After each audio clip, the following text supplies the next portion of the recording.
جہاں بحق فلسطینیوں کی پہچان 19 سالہ باسل بزبوس اور 22 سالہ خالد امبر کی حیثیت سے کی گئی ہے۔ یہ تینوں کنسٹرکشن ورکرز بتائے گئے۔ خبروں میں کہا گیا کہ اسرائیلی سپاہی مقتول فلسطینیوں کی لاشوں کو اپنے ساتھ لے گئے اور زخمی کو بھی حراست میں لے لیا۔ ان ہلاکتوں کے ساتھ ہی اس سال اسرائیلی فورسز کے ہاتھوں ہلاک فلسطینیوں کی تعداد 160 ہو گئی۔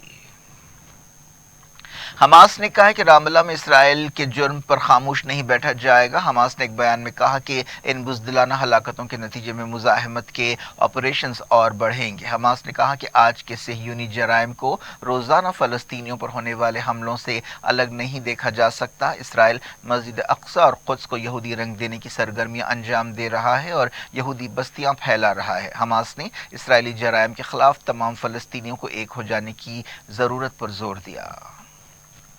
حماس نے ایک دوسرے بیان میں یہودی آباد کاروں کی بستیوں کو نشانہ بنانے پر خوشی کا اظہار کیا اور کہا کہ فلسطینی عوام ایک بڑے انقلاب کی قیادت کر رہے ہیں۔ حماس کے ترجمان حازم قاسم نے کہا کہ اس جدوجہد کا ایک ہی مقصد ہے کہ فلسطین کی زمین سے اسرائیل کا ناجائز قبضہ ختم کیا جائے اور ناجائز یہودی بستیوں کے ذریعے تھوپے گئے یہودی آباد کاروں کو واپس بھیجا جائے۔ حالیہ عرصے میں فلسطینی مزاحمت کاروں کی سرگرمیوں میں اضافہ ہوا ہے۔ انسانی حقوق کی ایک اسرائیلی تنظیم نے کہا کہ اسرائیل میں 800 فلسطینی کسی الزام کے بغیر جیل میں ہیں۔ یہ تعداد 2008 کے بعد سب سے زیادہ ہے۔ یمن جنگ بندی ختم ہو گئی ہے۔ جنگ بندی کی مدت ختم ہونے کے بعد یمن کے حوثیوں نے کہا کہ آئل کمپنیوں کو چاہیے کہ وہ سعودی عرب اور یو اے ای فوری چھوڑ دیں، کیونکہ جب تک سعودی عرب اور اس کے اتحادی مناسب جنگ بندی پر عمل نہیں کرتے انہیں نشانہ بنایا جاتا رہے گا۔ حوثی فوج کے ترجمان بریگیڈیئر جنرل یحییٰ ساری نے کہا کہ یمن کے سپاہی آئل کمپنیوں کو تیزی سے امارات اور سعودی عرب سے باہر نکلنے کا موقع دے رہے ہیں۔ یمن جنگ 2015 سے جاری ہے۔ سعودی عرب نے ہادی حکومت بحال کرنے کے نام پر یہ جنگ شروع کی تھی۔ یونائیٹڈ نیشنز کی کوششوں سے اپریل کے مہینے میں جنگ بندی ہوئی تھی۔ 2 مرتبہ اس جنگ بندی کی مدت بڑھائی گئی، لیکن اتوار کو جنگ بندی کی مدت ختم ہو گئی۔ یونائیٹڈ نیشنز کے نمائندے ہانس گرینبرگ نے یہ بات مانی کہ جنگ بندی کی مدت بڑھانے کی کوششیں ناکام ہو گئی ہیں۔ یونائیٹڈ نیشنز کے نمائندے نے اس بات پر افسوس کا اظہار کیا کہ آج کوئی سمجھوتا نہیں ہو سکا۔ یوکرین کی فوج نے لیمان شہر میں کامیابیاں حاصل کی ہیں، جس کے بعد فوج کے حوصلے کافی بلند ہیں۔ ڈونیٹسک علاقے کے اس شہر لیمان میں یوکرینی فوج کی کامیابی ایک اہم واقعہ ہے۔ اس شہر پر رشین فوج نے قبضہ کر لیا تھا۔ اس دوران زپوریزھیا ٹاؤن میں رشیا کی تازہ شیلنگ میں 2 لوگ مارے گئے۔ کیو نے یہ بات بتائی۔ ایک رپورٹ میں کہا گیا کہ رشیا کے ہزاروں ریزرو سپاہیوں کو انفٹ قرار دے کر گھر واپس بھیج دیا گیا ہے۔ صدر ولادیمیر پوٹن نے حال ہی میں 3 لاکھ ریزرو سپاہیوں کو طلب کیا تھا۔ یہ دوسری عالمی جنگ کے بعد سب سے بڑی طلبی ہے۔ یوکرین کے صدر وولودیمیر زیلنسکی نے کہا کہ لیمان شہر میں فوجی کامیابی صرف لیمان شہر تک محدود نہیں رہے گی۔ زیلنسکی نے قوم سے خطاب کرتے ہوئے کہا کہ ڈونیٹسک علاقے میں لیمان کی آزادی کی داستان میڈیا میں چھائی ہوئی ہے، لیکن ہمارے سپاہیوں کی یہ کامیابی صرف لیمان تک محدود نہیں رہے گی۔ مغربی ملکوں نے رشیا کے خلاف نئی پابندیاں لگائی ہیں اور کہا ہے کہ وہ یوکرین کے بعض علاقوں پر رشیا کی عملداری کو تسلیم نہیں کریں گے۔ حال ہی میں رشیا نے ریفرینڈم کے بعد 4 علاقوں کو رشیا میں شامل کر لیا تھا۔ نیٹو کے 9 ملکوں کے لیڈرز نے اس دوران ایک بیان جاری کرتے ہوئے فوجی اتحاد میں یوکرین کو فوری شامل کرنے کی تائید کی، اور انہوں نے کہا کہ یوکرین کو اور زیادہ فوجی مدد دینی چاہیے۔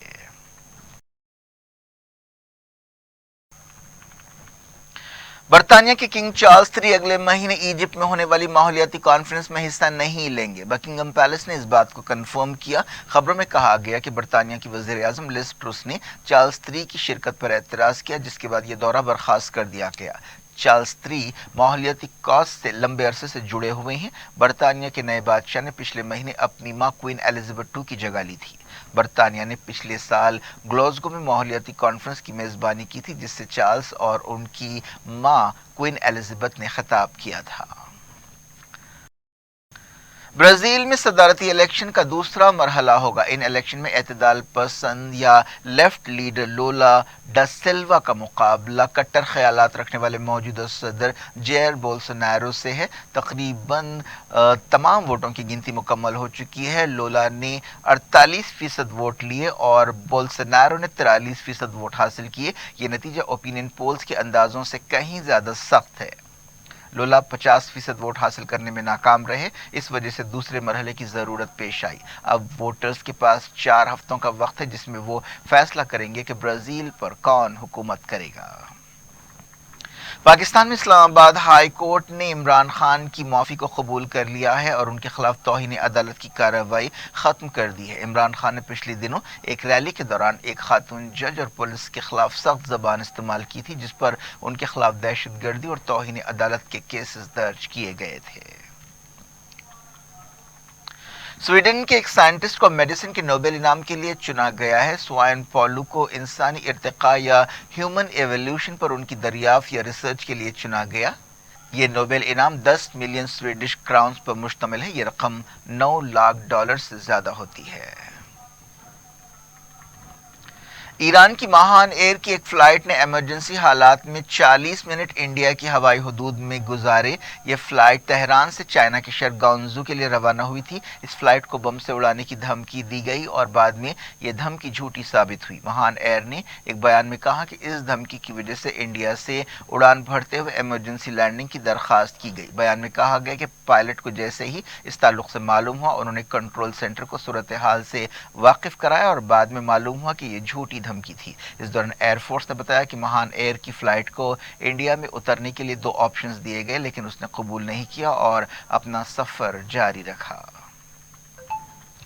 تلنگانہ کے اسمبلی حلقے منگوڑ میں بائی الیکشن 3 نومبر کو ہوگا۔ الیکشن کمیشن نے 6 ریاستوں میں 7 اسمبلی سیٹوں کے لیے بائی الیکشن کی تاریخوں کا اعلان کر دیا ہے۔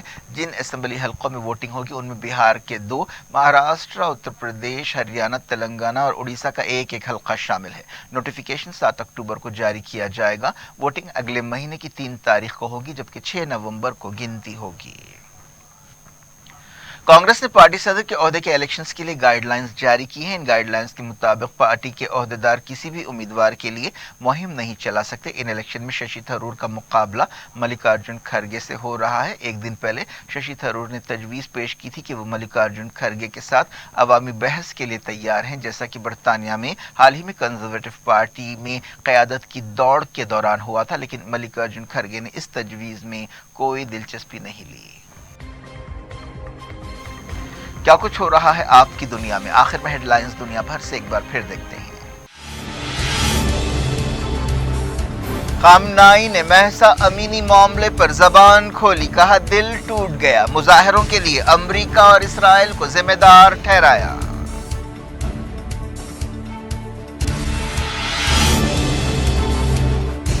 ایران کے کئی شہروں میں احتجاج، تہران کی یونیورسٹی میں جھڑپیں، کئی گرفتار۔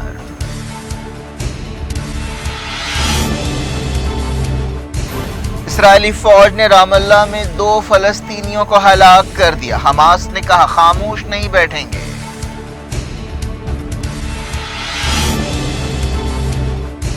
یمن جنگ بندی ختم، حوثیوں نے آئل کمپنیوں سے کہا سعودی عرب اور UAE چھوڑ دیں۔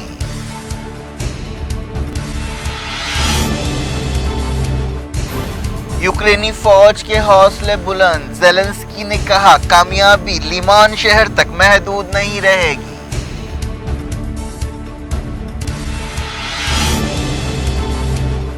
برازیل کے صدارتی الیکشن میں سخت مقابلہ، لیفٹ اینڈ رائٹ لیڈرز میں دوسرا دور ہوگا۔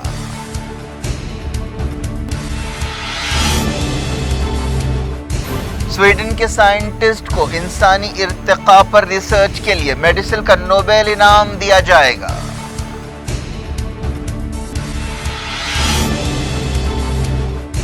تلنگانہ کے منگوڑ میں 3 نومبر کو بائی الیکشن ہوگا۔ 6 ریاستوں کی 7 سیٹوں کے لیے شیڈیول جاری۔